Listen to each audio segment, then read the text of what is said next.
wildfire is just happening throughout the year as opposed to these specific fire seasons and in so many places. Welcome to the All Things Wildfire podcast, where we delve into the latest trends and hot topics in protecting properties against wildfire. So sit back, relax, and join us as we arm you against disaster. Thank you, everyone, for joining us for another episode of All Things Wildfire. And today we have a very interesting, unique guest that is part of this XPrize for Wildfire competition. And her name is Andrea Santy. And thank you, Andrea, for joining us. And for me, I'm so excited to hear this XPrize stuff that goes on for us to resolve the wildfire issue. Can you talk a little bit about, I want to dive into a few things, but why did this wildfire XPrize get created and what was behind the thought process there? Yeah, sure. Well, first, thank you so much for having me. I'm really honored to be here and excited to talk about XPrize Wildfire today. So XPrize Wildfire is a 4-year, $11 million competition that aims to spur innovation to end destructive wildfires. And the impetus really, we know that wildfires are a major challenge and becoming more so. And so that was really, what drove the organization to be able to say, hey, we think that this is a challenge that we want to address. The process of developing an XPrize is a really, really thorough one. So XPrize puts out a grand challenge with the goal of spurring innovation around different issues or technological innovation.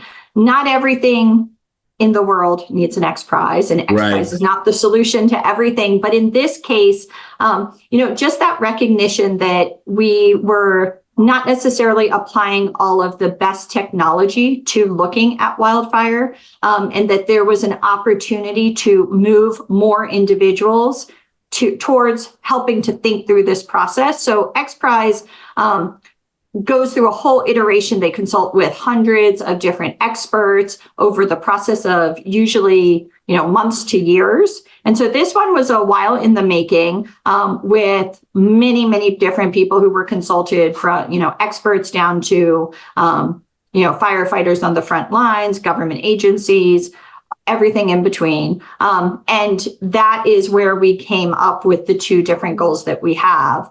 The one, we have two tracks for this competition. Okay. So the goal is to end destructive wildfire, but teams have two different paths to be able to do that. One path is space-based detection, where they're looking to be able to detect wildfires from space. They have to find every wildfire over a vast area. They have 10 minutes to be able to find those fires and deliver that information to fire managers on the ground. So before we jump into that, Peter Diamantis, I met him a few years ago. He's this guy's into all kinds of cool stuff, right? He is. Yes. He's a leader in actually also I see him as a disruptor, right? In tech and in innovation and in what's coming in the future. So what was his mission on this piece of wildfire? And I'm so glad that he got into this, because for me, we've been in this disaster restoration business for many years, but now in wildfire prevention for the last 3 years, and helping to prevent wildfires, from a boots on the ground level with the homeowners and with the building owners and commercial building owners.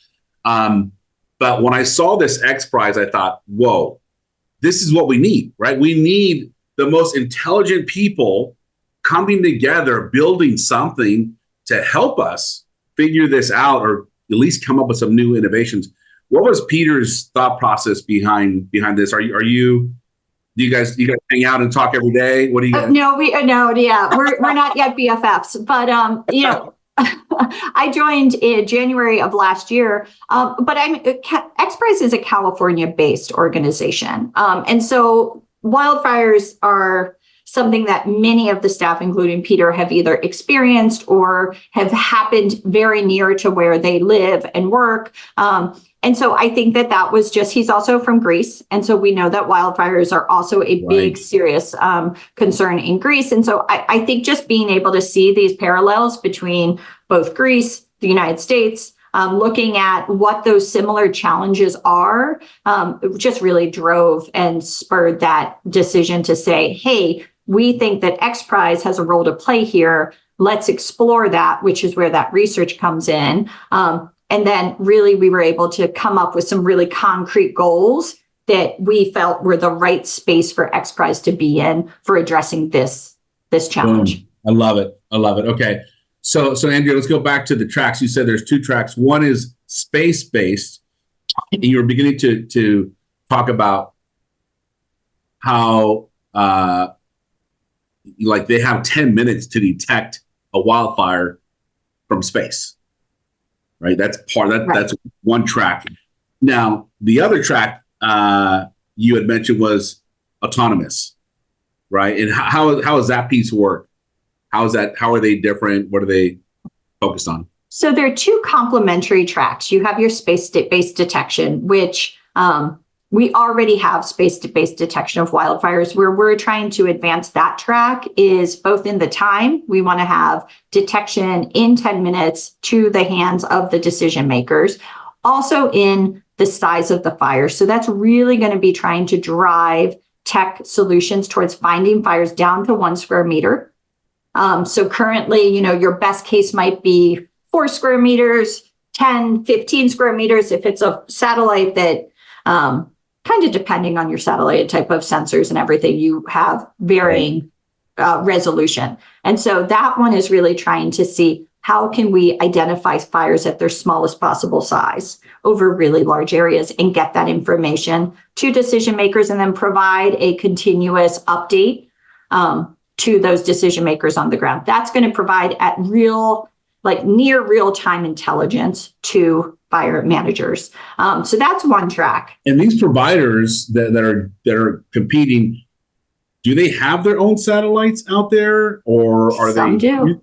Okay, and then are others using open source of satellites? Like, how does that? Are you allowing all that? Yeah, so we are solution agnostic in terms of how they get to the goal. With the space-based, there are some limitations. We're asking teams to be able to detect from space, so 100 kilometers above Earth, which is kind of the determination of where space begins. Mm. So they do have to do it from space, but they do not have to have their own satellite. You can have your own satellite, you could have your own payload that's on someone else's satellite, or you could use third-party or open source data and just really focus on the data analytics side. Any of that is allowed, and the deadline for that track is January 31st. So we don't know what is going to be submitted yet because those submissions are still in process.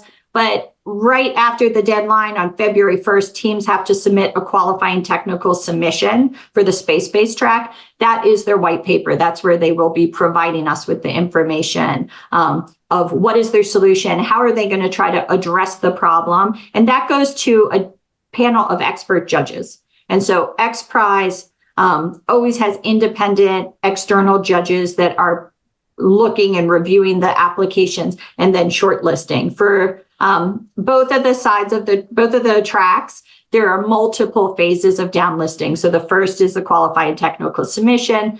Then we go to a semifinals and then a finals. Depending on the track, we have either 1 or 2 live fire tests that teams have to participate in. So it's really not a prototype. We're really asking them to be able to have a fully functioning system to be able to compete. Wow. Which is one of the kind of differentiating factors of XPrize. Yeah, I would say, I don't know if they're going to do a prescribed fire or they're just going to attack one that's actually happened at the time. That's so interesting. But I want to say to the listeners, for those of you that love geeking out or know a geek or are in the business in the space technology stuff, really like intrigues you and that's your zone, or you know someone who can provide some type of solution for these alerts and awareness. The deadline's January 31st. Get the word out. Let's see what we can do. I'm so excited about seeing how this kind of lays out. Now, Andrea, I know you got the second track, but if January 31st is the deadline for the space-based piece, when do you anticipate the winner to be announced? Great. So we have the first short kind of submission is February 1st for a qualifying technical submission. About 2.5, 3 months later, we'll announce which teams are shortlisted to be able to move forward towards semifinals. And sorry, I have to pull up my that's schedule. okay. That's okay. So semifinals is in April of 2025.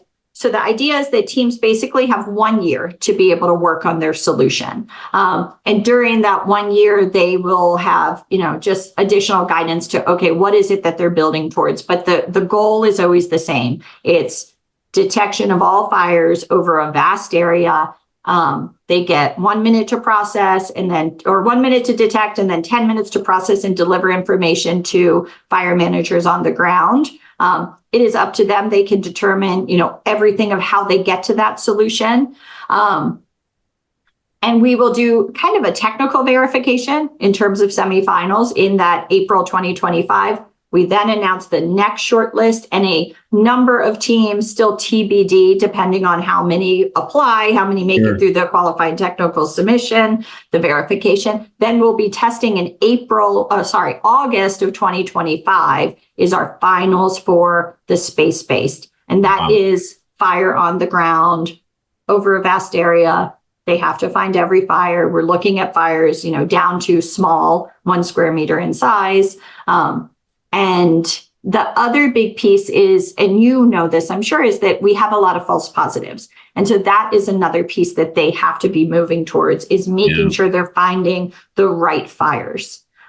We don't want to have alerts on every single fire that's happening. If there's, a fire that is not concerning, being able to weed those out and deliver to the fire managers the right fire. So that is also a piece across both of the tracks, is being able to provide that information. Awesome. Is the fire, what's the location, what's the perimeter, and then with those continuous update, what's the direction of spread, intensity, information that's going to be really critical to fire managers. Yeah. So we're still on this space-based track. Mm-hmm. So let's fast forward to the winter, right, in 2025. Yep. Now what happens? You have this one winner that, XPrize and Peter Diamandis is like, yep, this is our team. This information that now is developing, and it's great. Where does that go to now? Is that going to government? Is that going to the firefighters in the local areas? Like, where is that information going to be going? So a lot of that's going to be the decision of the teams that advance, and win. So the winner, it's their company. So one of the things with XPrize, the teams own all of their IP. So it is their solution. They get to make all of the decisions about what they want to do. But how we're helping to kind of advance and move towards impact is we're engaging fire managers from the get-go. We're working really closely with partners from, space agencies, with fire service. We have CAL FIRE and the Rural Fire Service of New South Wales as partners already, but really being able to engage those right partners from the start so that as these solutions are developed, they are developed in a way that's informed, but also with the understanding and that, interaction with the folks that are going to be needing those types of solutions from the get-go. So let's talk about Elon Musk really quick, okay? Because I'm like, to me, I'm like XPrize, Elon, Starlink comes to mind. Some of these competitors might be using Starlink to get access to information. Do you know if that's the case, or is that happening? Do you know? I do not know if that's the case. We will know that very soon when we start to read through our qualifying technical submissions. What type of data the teams decide to use is, again, it's their decision. Got it. What we anticipate for the space-based is that teams are going to use as much information as they can get. So, not necessarily just information from one satellite, but using all open and available data, as well as possibly other data that they can secure. So it'll be their decision entirely if they choose to try to partner with Starlink or purchase the data or however they want to pursue that. That's exciting. I'd love to see what transpires here and what comes up. Now, so the second track is complementary to the first track, right? Is what it sounds like. Absolutely. So, which I think this is, to me, the first track is information. The second track is execution on the information. And so can you talk a little bit more about the second track and how that works? Yep. So the second track is our autonomous wildfire response track, and absolutely complementary. So the autonomous wildfire response teams have 10 minutes to find a fire, get to a fire, and put out a fire autonomously over approximately 1,000 square kilometers. So that's around the size of San Antonio, Texas. So not a small area. And definitely is going to be a place where I think we're going to see a lot of innovation. Well, the space-based track I really love because I feel like it's such a practical piece. The autonomous wildfire solution is both practical, but also allows for so much innovation across the board. So teams have the ability to decide kind of what are the types of solutions they want to do. They may have ground sensors, they may have aerial solutions, drones. They also could integrate space-based.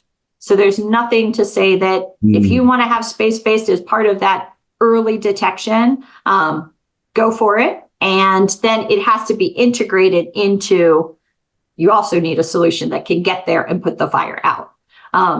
The 10 minutes is going to be a real big challenge. Wow. Yes. I think, just kind of looking at that, the autonomy piece is also going to require quite a bit of, sophistication on the part of teams. Yeah, and I think so. We've interviewed one of the competitors that is on your list, and they're going in for detection on wildfire. But I have seen someone, as you guys have on your website, you have a really cool video that kind of talks about, hey, this is what we're doing, this is what we want to accomplish, and there's an autonomous helicopter there, right, spraying water or fire retardant or something down on a small little fire. And man, that is so, I love that idea. And I think a lot of people have been saying, hey, when are we going to get drones or something similar out there in the sky to put these fires out? But there's so much more to it.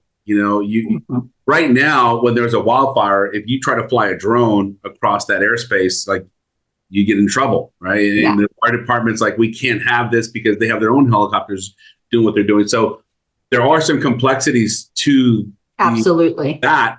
But look, the reality is that, number one, once they show proof of concept that satellite, the space base works, the execution works to put the fire out, now it's time, okay, everyone, let's continue to work together to figure out how we can actually utilize this in our everyday life to put out these fires. So that is so exciting to me. I love that. Have you seen firsthand the helicopter that goes? I'm just kind of geeking out. I have not. I've seen the videos as you have, but I haven't actually seen it in person. Very exciting. I think that what you mentioned, though, is absolutely kind of this idea with XPrize is that if you can demonstrate that in a scenario where we have figured out the way that, planes and drones can navigate the same airspace, as you start to demonstrate that to decision makers, hopefully that's going to help to spur to get to the solutions that we need and the environment that allows us to really utilize these solutions. XPrize, as a lot of our listeners know, and as you probably know, it started out with our very first prize was the Ansari Prize, which was for private spaceflight. With this very similar model, being able to say, hey, right now, private spaceflight, at the time, private spaceflight wasn't possible, but they put that competition out there. They were able to have teams go and achieve. They had to orbit the Earth twice, make it back and survive. And so Exactly. with that goal met, it allows you to start to go, oh, okay, these solutions actually could happen. And so that is a lot of that impetus behind XPrize, is making that testing environment. So that is a lot of the work that we're doing right now, is really about trying to find those places where we can do the tests so that the teams have an environment that is as scientifically sound as possible to come to bring the solutions and then test throughout. And it is a buildup. We're asking for the white paper first, then they go to testing. So for the autonomous response, the deadline is March 31st, the final deadline. Almost immediately after they have the white paper, they have to submit. Again, there's a down select. For the autonomous response, there's 2 testing events. So one will be our semifinals, where our plan currently is like a component test. You don't have to have it all integrated. You're going to show you can find the fire, show you could get to a fire, show you could put it out kind of separately. And then for the finals, looking at that integration of the solutions. And that wrap up of the winning, the finals is taking place in July of 2026. So those teams have a little bit more time to be able to get there, because there's so much complexity to it, as well as additional testing events so that they can see, do they have the right solution? Are the pieces functioning? I love that. So for our autonomous drone partners out there, you have until March 31st to throw your name into the hat here. So look, I love this. I think I really do have high hopes, and I know it's going to happen. I mean, you're going to have a winner. You're going to have proof of concept, because the things that you guys are doing as kind of the curators of this information are making sure that you do have proof of concept. It does work, and now you have the winner. The winner gets $11 million. Is that correct? Almost correct. So it's 2 tracks. Oh, got it. So they cumulative of $11 million. The winners of the 2 tracks would get $3.5 million. And then there's $750,000 that's awarded in those earlier parts of the competition. So there's that investment kind of earlier on. You have more teams at the beginning, then it starts to narrow down. But the idea is to have some infusion for the teams as they move through the competition, with that big pot of money coming at the end. There's also a $1 million Lockheed Martin detection prize, which will be for track B. So anyone in the autonomous, I'm using our track A, that's our shorthand, but the autonomous wildfire track also has a $1 million detection that was sponsored by Lockheed Martin. So that's an additional for just whichever team wins that piece of it. Love that. Where's this money coming from besides Lockheed Martin? Where's the money coming from? How is this raised? Is Peter Diamantis just writing a check? Is that what's happening here? No, although sometimes I guess I kind of wish he could. We have a really great number of sponsors. Wildfire is one of the competitions at XPrize with the largest number of sponsors. We've got our co-title sponsors are the Gordon and Betty Moore Foundation and PG&E, Pacific Electric and Gas. Minderoo Foundation, which is a private foundation out of Australia, is our presenting sponsor for Track A, the space-based competition. And then we also have Hilton Foundation. We've got, sorry, I should pull up my list. No, that's okay. Costa Novara. We've got a whole bunch. That's intriguing. I love that. I think, when people make a decision to contribute to this massive cause and the better good of society and environment and all that, that's awesome. Mm-hmm. I love that. Yeah, and I think that, one of the things that's really exciting, we were just at the technology summit with the IAFC and had a session on philanthropy with wildfire. And I do think that, as we talked about before, this is a really complex challenge, and it has so many different variables, whether it's the, fire agency approaches, but you also have land management. You have, indigenous communities that are looking at cultural burns. There's so many different pieces of it. And so having philanthropies and partners that are coming in with their own strategies that we are really fortunate to be part of, I think allows us to also look at the whole solution. XPrize Wildfire is one piece of a solution. We're not in any way saying we're the whole thing, but really fortunate to be part of this. And I mean, the wildfire community, as I told you, it's new. I'm new to wildfire, and just the engagement and just the embrace of being able to say, hey, we're really excited to see XPrize coming in and starting to address something that we know is a growing challenge. Yeah. Now, Andrea, you have a very good history of work that you've done with the World Wildlife Fund, the Smithsonian Institute. What attracted you to this XPrize position? Yeah, so I would say my initial part of it was really just this question of wildfire was something that was starting to impact the work that I was doing at World Wildlife Fund, but it felt like it wasn't part of the conversation for conservation. And I still think that it's not embedded as much as it should be, considering the impact it's having both on carbon as well as just the landscapes. So I was running a program in the Global South in Latin America that was really focused on capacity for protected areas and then restoration and reforestation. That was a global program. And in both the protected areas, as well as our partners who were doing the restoration and reforestation, our projects were being impacted by wildfires. And these were often happening in areas that were tropical rainforests, where you're not necessarily anticipating wildfires to be coming in and burning down your projects. And so that, for me, was kind of this original, a decade ago, more 15 years ago, where we were starting to see this change.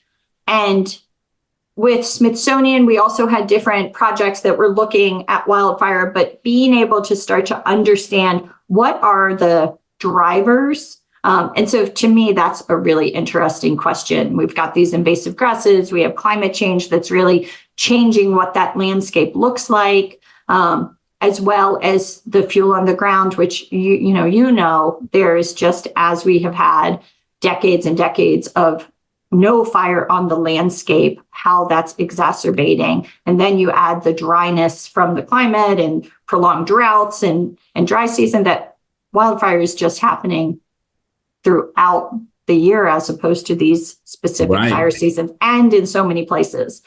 So that was part of, for me, that was really an interesting place where I felt that there was a blind spot. And then I've run global competitions for decades. And so the recruitment, working with our judges, looking at how do you really attract a huge cohort of individuals to look at specific areas, and then work through that testing and selection process was something that I had been doing for a long time. And I feel really passionate about the fact that, the solutions that we're going to have often are coming from not just the experts, they're really coming from individuals who are experiencing and working on these problems, often creating those intersections. So we talked a little bit about how XPrize is hoping to drive more people towards looking at wildfire. So they may have solutions that right now are not focused on wildfire, but they understand that their tech could be helping us to gain better insights and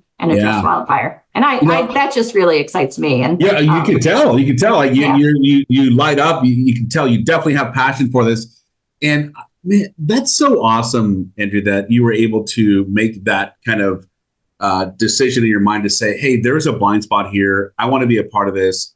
And the fact that you've run these global competitions in the past, when you said that, I thought, I'm so fortunate to be able to interview people like you, right, who run global competitions. And I'm like, that's a thing? That's a thing, right? And so if I ever wanted to run some sort of even a state competition, I'd be like, how the heck do I do this? It reminds me, there's a book out there. It's called Who, Not How. Mm-hmm. And you're the who. right? If someone needs to run a global competition, you're like, I got to find the who. Andrea is the who, right? To be able to do and know this, because this is what you do. This is what you know. This is what your life has been. And I find it very intriguing. So that's awesome. Yeah. Love that. It's fun. I mean, you've met some of the competitors. I mean, there are so many brilliant people out there. Yes.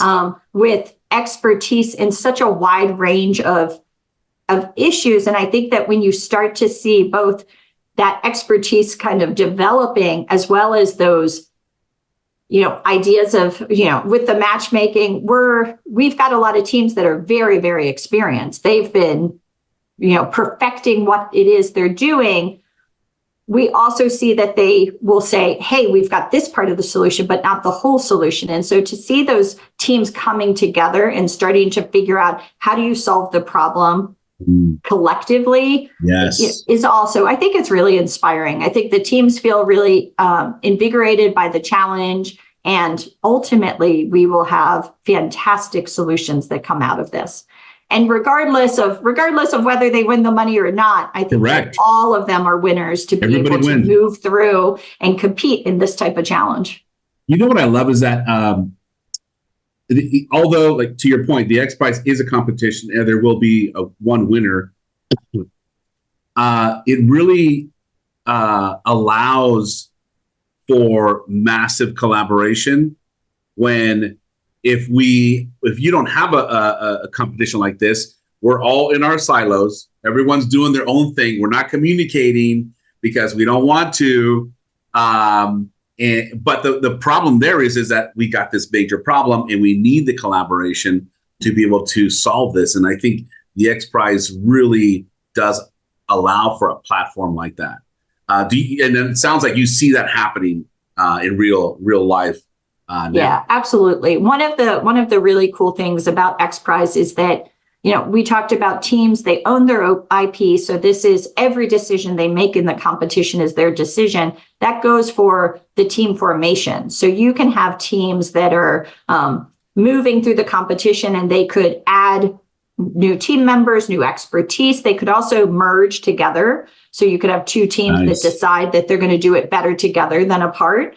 And so you do see that collaboration. And we really try to encourage it by creating platforms. We're going to be doing more of it. We're starting to plan a team summit. So as soon as we move through this first down select after the qualifying technical submission, we'll host an in-person summit that all the teams that make it through are invited to participate in so they can get to know each other and really start to build that community. And anyone who competes in XPrize is an XPrize alum for life.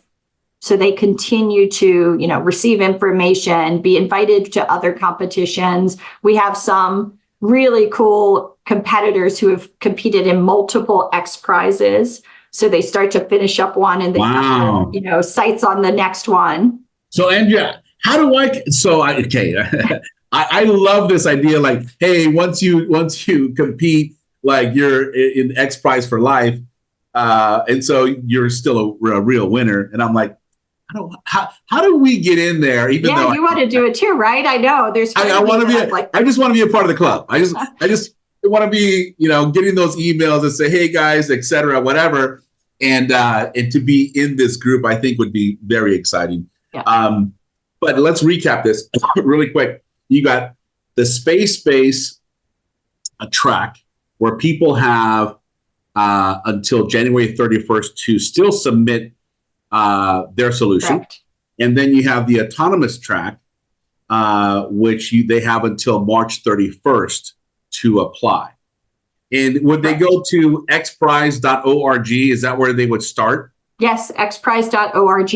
And then on there, they'll see all of the different competitions that XPrize is hosting right now. Wildfire is one of them. And they just click on it. It says form a team or join a team. They click on that. They create a profile. Creating a profile is free. So there's no cost involved. If you do decide to register, there's a $500 registration fee. That is for both tracks. So if a team wants to apply for both, that covers for both. If they just do for one, it's still the same fee. And we have regular registration and then late registration. So those are the deadlines that you brought up. Late registrations ending for the space-based track January 31st, and then late registration will end for the autonomous track on January 31st. But we encourage the autonomous track to submit by the January 31st deadline so that they can kind of get in there. Once you become a registered competitor, you receive additional information. And for you, I mean, if you want to participate in some way, we are asking or suggesting that teams think about integrating fire managers and individuals with fire expertise. So anyone listening here, you don't have, as a member, you don't pay. The team has one fee for the whole team, regardless of how many members you have. And we are going to be working with some of our partners. So we have a MOU with the U.S. Fire Administration.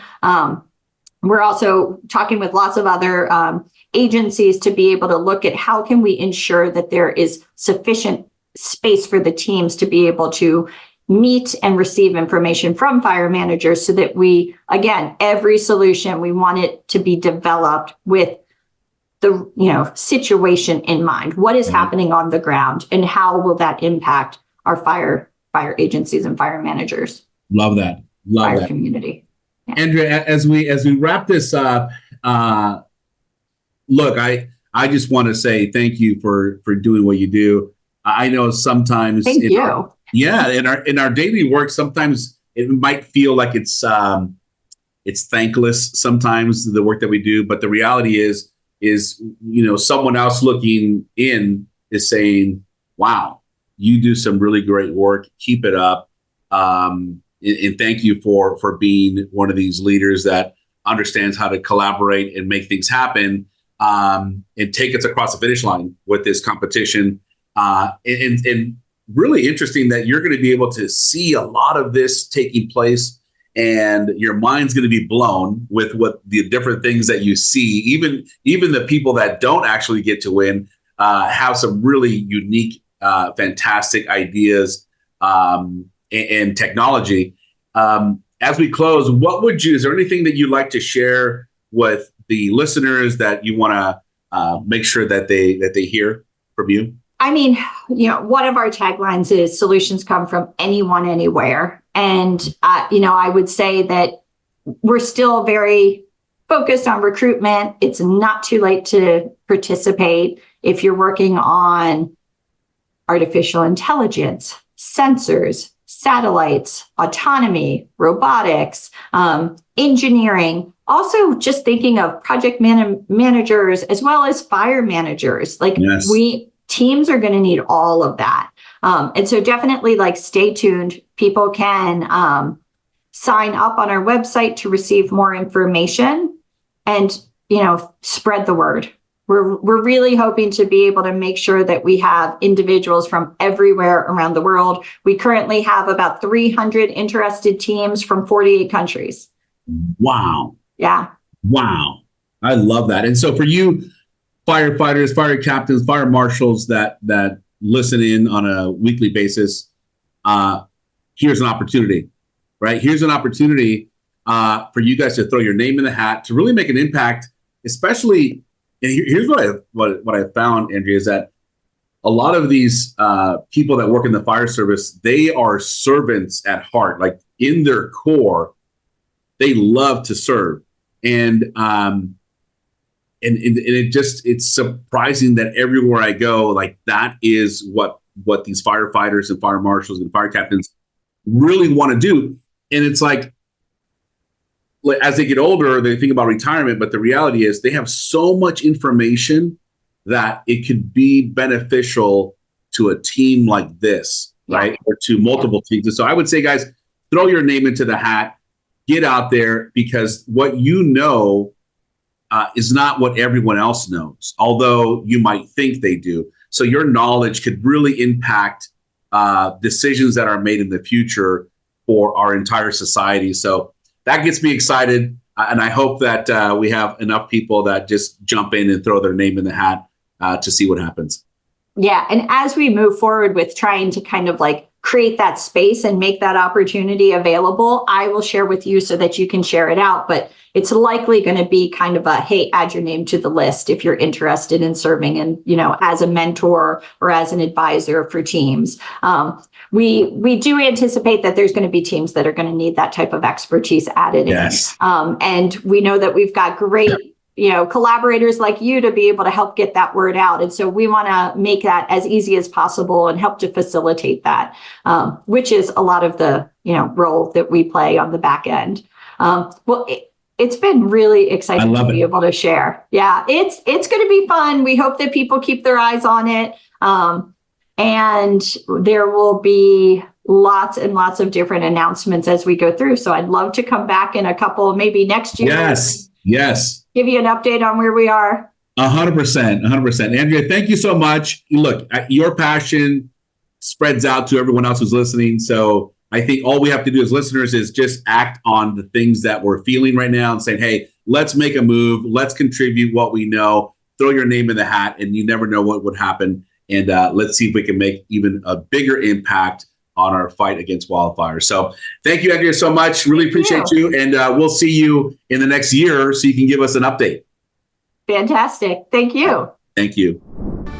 That's all for this episode of All Things Wildfire. If you like this episode, be sure to subscribe to our show and follow us on social media to stay up to date on all things wildfire.